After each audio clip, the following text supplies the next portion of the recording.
El ciclo del agua.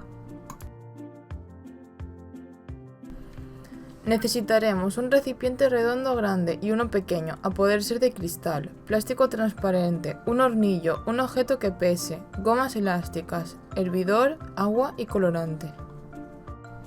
Primero calentaremos el agua a 90 grados centígrados y le echaremos colorante. Después le metemos en el tupper dejando en el medio de este el vaso de chupito vacío.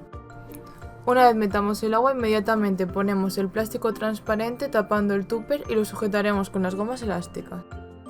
Cuando el sol calienta el agua del mar, de los ríos, de los lagos, parte del agua se evapora, convirtiéndose en millones de gotitas tan minúsculas que resultan invisibles y que por livianas suben hacia el cielo. Y cuando estos millones de gotitas ascendentes encuentran una zona de aire más frío, se juntan en gotitas algo mayores, que al volverse visibles nos permiten ver una nube.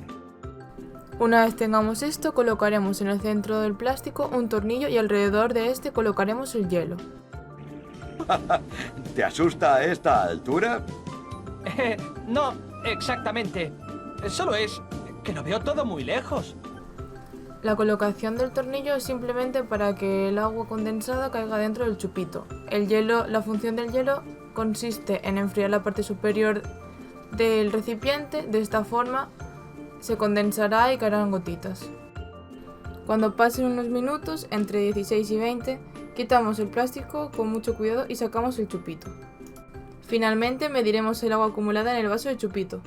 El agua acumulada en el vaso de chupito dependerá del diámetro del recipiente, la temperatura del agua y los minutos que esperemos hasta retirar el papel.